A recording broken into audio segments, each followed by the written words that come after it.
Hi everyone, welcome to the channel. Today we're going to have a look at the T-62, which has been requested quite a lot actually. And again, I am sorry this one has taken so long, but I do sort of have an excuse this time. During preparation for a little kind of April Fool's video I was trying to do, my kitchen caught fire. So it kind of put a spanner in the works of a lot of things and messed up the schedule a little bit. So I apologise, but it hasn't really been the best working environment recently, but at least everything's back to normal now, and I can hopefully keep content coming relatively quickly. Also, when this is uploaded, I should be streaming on over on Twitch, and that's a link down below if you'd like to come and follow me there and have a jolly good time. So, the T-62 seems to be a little bit of a Marmite tank. I know people who really don't like it, and I know people who really do like it, which makes me think that the majority of this tank's quirks, I guess, comes down to playstyle. It's a tank that plays quite specifically, I think, but generally down to the map that you're on. I think it has very good defensive and offensive capabilities, and I have a hopefully decent match today that I've cut up a little bit, but hopefully does show all the tank's little advantages here and there. So before that, I will run through the lineup that I've been using for 8.0 Russia. So the lineup I've been using for the T-62, start off with the BMP. Now, I like the BMP at higher tiers over the Object 906. I just think that the ATGM does give it a quality that the 906 doesn't really have. Although I do appreciate that it's probably objectively not as good as the 906, it's just I've been having a bit more fun with it recently. However, I do appreciate the 906 is easier and generally a bit more effective. I've just been having a bit more fun with this one, so that's why I've been using it in this lineup. Next, I like taking out the 120 generally. I swap this out from time to time with another T-54, the IS-4M, or the ZSU 57-2. I just think this is a pretty decent tank if you have it. Just because at most up tiers, or on most maps, it's going to be able to deal with pretty much anything incredibly well. And even though it's not the most versatile thing in the world, it does do its job really well, and that's why I think it's pretty much going to be a staple of the lineup if you have it. But if not, swapping it out for the IS-4M or the ZSU 57, respective to what your playstyle is really like, I think is a pretty good option as well. For another MBT, going with the mod 47 I think is a pretty good option as well. Just if you are in an 8.0 game, it can make for a pretty good second spawn, seeing as you probably are still going to be running into a few things that have some pretty bad sabo. Even some Hesh can struggle with this thing as well as pretty much every APHE round in the game, so it can be quite trolly even at the higher tiers. For your SPA, there's no other option really than to go with a Shilka. It's very good now that it's got the radar. Like, I personally was never really great at aiming the thing, but ever since it's got the little handhold, I'm having a much better time with it. So that's what I'd go with really. For your aircraft, I generally will go with the IL-28 over the Su-6, which is my favourite ground attack aircraft in the game, just because at this tier you're going to want something that's a lot quicker, just because everything at 8.0 now is going to have radar, so taking out a plane I think is not the best option anyway, but you are going to want something fast and something that carries bombs, and the IL-28 is the only real option for that, even though it's a bit big and a bit clumsy, but it does get the job done if you are in a safe airspace. Right, on to the game. So this is a 8.0 match on Maginot Line, and speaking of 8.0 matches, the T-62 can take quite a lot of an advantage over the black hole that the new 9.3s have created, as I have been getting quite a lot of top tiers in it, and I haven't really seen many 9.0 matches with this tank, so if you have it and you enjoy it, now is a really good time to take it out, as it is making full advantage of the new additions. So what I'm aiming to do early on here is head over to the ridges up on, right where I am really, as you can take full advantage of the tanks coming from the right spawn down towards A. Take a very poor shot vaguely on the move there to try and hit that tank and miss very poorly. Just trying to get the range really, as this can be quite an advantage early game if you can knock out some of the more prominent tanks. I do get a lovely shot there on the lower plate of the Chieftain. So I don't want to rush too far early on now, as I do have the range, and I think I want to try and take a bit more I'll try and hit a few more of the tanks that are coming from the spawn. Get a pretty dead-on shot there on the T-95, but I think I hit the seam in between the two parts of armour on the turret. So, yeah, probably makes up from the luck of hitting that chieftain, I guess. So, try and take another shot, but I do misalign the gun there a little bit, and, you know, do miss. So I'm thinking, you know, probably not worth sticking around. He is backing up now, and I might as well go for the A point, as nothing else seems to really be rushing the point itself. And from there I can move on in between B and try and get some of the tanks that went towards the C and B area, as we do have a couple of tanks pushing up and they're going to be covering the ridgeline next to A, so I might as well use the mobility and the speed of this tank to get to a position where I can use it a little bit better, as there are other tanks on the ridge that can do the job that this tank can as well, so I might as well try and make it work most effectively.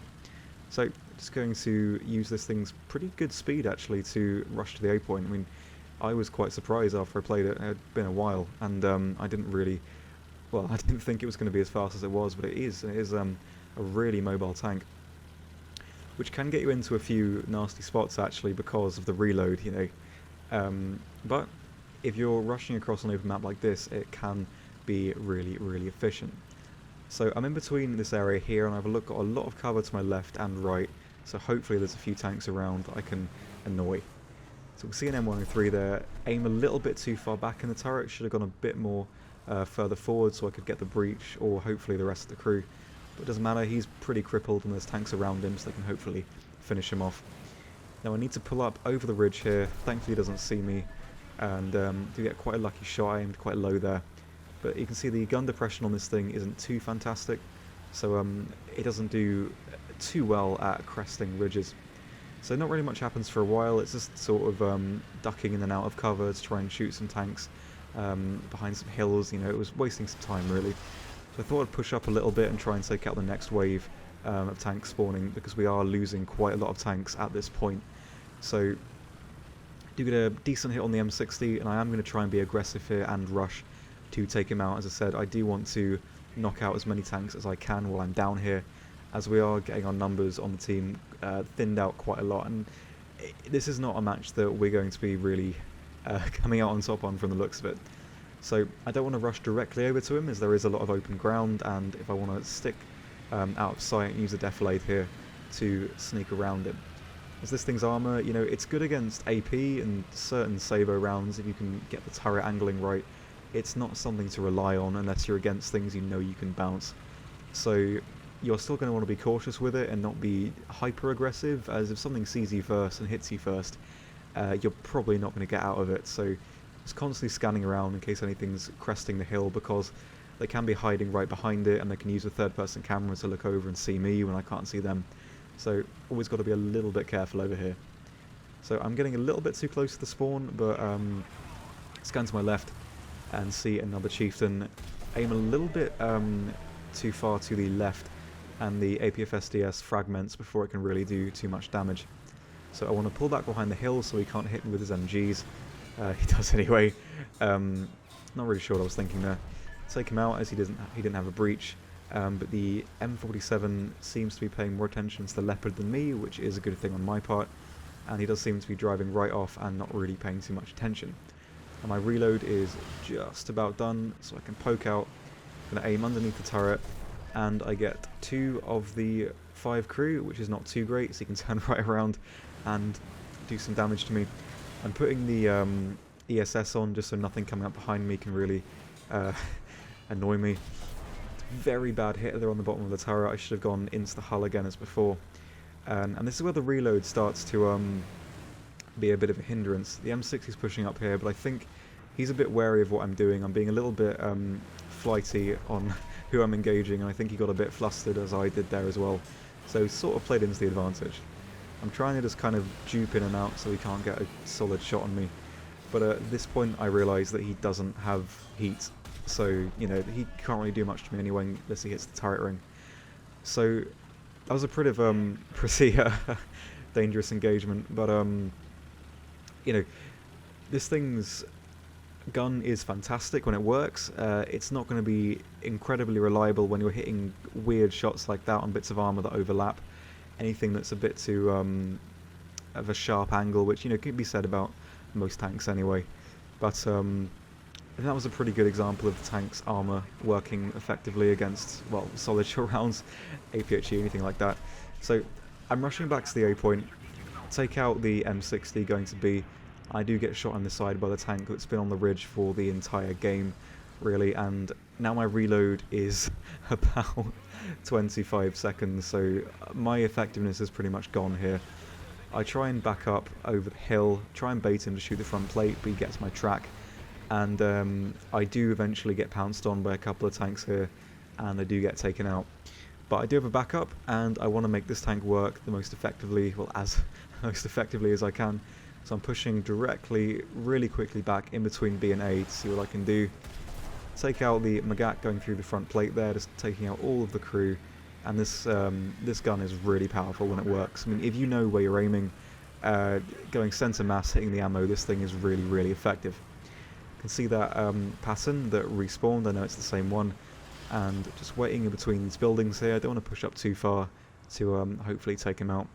Underneath the turret again, but I do only get the gunner and the driver, the machine gunner there, but he does get taken out. So no worries, he is on the tank out of the match. But this isn't looking too good, as all I can really do now is rush back to the A point, get the cap, and then hopefully try and defend B and cover those points. But doesn't quite work out as I hope. The team does slowly get taken out at this point, so I'm just trying to see what's around B, what killed the tanks on my team around, but no luck really. And a shot does come in, I'm not sure where it's from initially straight away. I can see it's another chieftain behind the hill there. Try and go for the gun to take it out, and do get the breach and the barrel, which is a bit of a lucky shot there, but does come to good effect. So all I can really do now is rush to the B point, using the speed again to try and make a last-ditch effort to do something. So I am in the open here, like I should probably be sticking to some cover, but it is the end of the game, I know we're not going to win. Popping the ESS behind me so the Conqueror on the ridge can't shoot me if he's still there, and just trying to scan around to see if I can get some last-ditch kills before the match ends, because there's no way that I can save this match, sadly. It is going to end on a loss. But still a pretty successful one, as successful as a loss can be, I suppose. Just trying to get to the B point and taking out as many of the tanks left as I can. But seeing as my reload is pretty long, it's not going to be too amazing. Now there is a tank up there on the ridge that I completely missed, and I'm not sure how I missed it in looking at this back. He shoots Sabre at my front plate though. Doesn't do very much damage. I shoot a bit too low there, should have gone a bit higher to get the turret crew and just get the gunner. So I'm trying to drive towards him so he might not be able to get the gun depression on me. And if I hide behind this tree, he might not be able to see where I am, and I think he does get a little bit confused as to where I am behind that tree there. So another lucky one on my part. Last tank here is hiding in between the buildings. I don't think he saw me, even though he was looking right at me. But you know, final kill there, bringing the total up to 9, and you know, a pretty, I guess, a successful loss. You know, I got a pretty decent amount of kills for this tank, especially considering the reload it has, and on a game where there wasn't really many teammates to support me. So again, sorry my commentary has been a bit disjointed on this particular one. I usually have some notes with me, of like timestamps, so I can sort of bring up some certain things I want to mention, but I had a bit of a clear out today, and I think I threw away the notes that I had in between some other paperwork that I didn't really want or need anymore, so apologies for that. But the T-62, well, I do really enjoy it. I know a lot of people who don't really think it works well on the meta because of the reload, but the advantage that it has is if you are a competent player, you're good at the game, it's going to serve you really well. The reason for that is if you know where to shoot the tanks that you're going to be seeing, at least generally, you're going to have a fantastic time. You know, if you're head on, go center mass. If you're side on, breach, turret, ammo, if you know exactly where it is, there's always a way from every situation where you can engage something and kill it. Generally from any range as well. There might be a few things that will give you some trouble, but most of the time you're going to be able to reliably knock out anything from any angle and any distance. So despite the reload, this tank's gun really works. And the way that I've been countering the reload really is not playing it as aggressively as I think most people do. It is a one-shot machine, I think, generally, but playing it too aggressively generally doesn't seem to work. So what's going to happen is, your armor is basically butter from anything that isn't the solid shot APHE. Some of the earlier Sabos, they're going to struggle a little bit. But even if you lose 2 of your crew members, your effectiveness is pretty much out the window. Because sure, your gun is still going to one-shot anything it shoots at most of the time. But if you're in a situation where you're getting shot at and you've lost 2 of your crew members, you're probably in a situation that the tank's not going to work too well in unless you have ample support from your team. This tank works the most effectively when it's at range, behind cover, using the kind of trolley. I can never say that right in a British accent. It just does not work. Trolley. We'll go with that. Armor of the turret. It does work against quite a few rounds, and going hull down with this thing is quite effective in my opinion. It's served me well, I guess, and that's how I recommend playing it on most situations. But at the same time, you do have very good mobility. So if you are on an open map like Kursk or Maginot Line, you can dip in between cover and use the mobility and the stabilizer to still put down effective fire on most of the sight lines that we're going to be having. You don't need to camp with it if you don't want to. If there's not really many tanks in the sight lines that you've got hiding at the back of the map, you can rush out and do a lot of damage because the tank is just really quick. You're going to run into things, and at that tier at 8.0, not everything you're going to be meeting has a stabilizer. There's going to be a lot of Leopards and, M60s, Magax, a lot of that sort of, those sort of tanks around that you can really put pressure on because you can shoot on the move, they can't, and you are generally quicker, especially from the American tanks, not so much the Leopard, but at speed, if you're bumping into them, you're going to get the first shot off because of the stabilizer. So it works.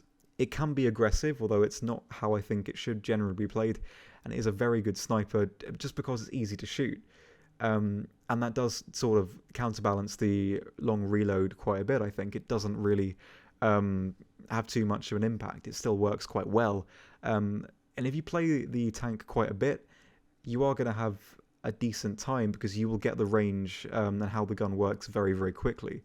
At long range, there's a slight degree of error that you can have, and it's just one of the best guns for tier for tier in the game. I think it works really well, and it's up tier proof as well, because most of the time your armor's not something to rely on, and that doesn't change. The mobility is always good, the gun is always good.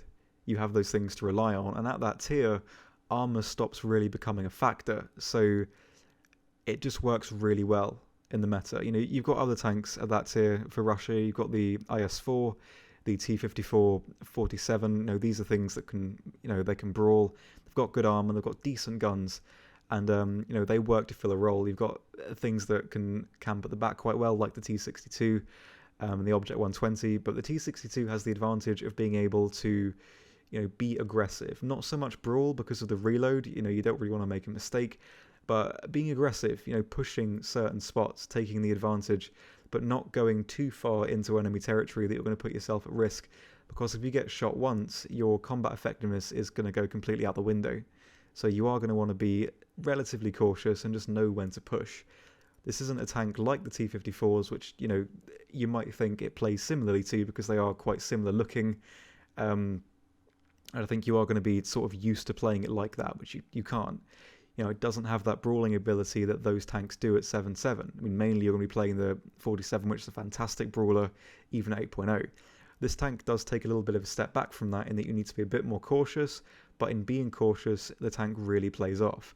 I think the struggle a lot of people are having is that the tank, they are rushing with it a little bit too much. But if you learn some discipline with it and you work out some spots where it really works, ducking in and out of cover, using the gun to good effect, you're going to have a really, really good time no matter what BR you're at.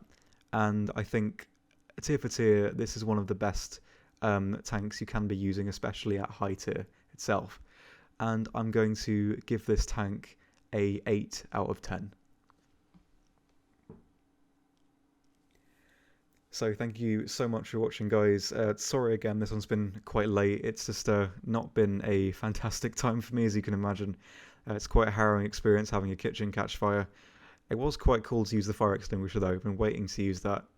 Not that I really wanted a reason to, but anyway, sorry again. This commentary's been a little bit disjointed. I haven't quite had my I haven't had my notes with me to read from, so it's been a little bit disjointed. So apologies for that. So now I've got no excuses. Videos should be coming a lot quicker as soon as I can find a little bit more direction for the channel. I'm still on the fence about a few things, but anyway, sorry for rambling so much. Thank you so much for watching, guys. Really hope you enjoyed, and hope you have a great day, afternoon, night, anything, all that stereotypical stuff everyone usually says at the end of their videos. The difference is that I mean it. Anyway, I really hope you enjoyed, guys. Thank you so much for watching, and I will see you next time. Goodbye.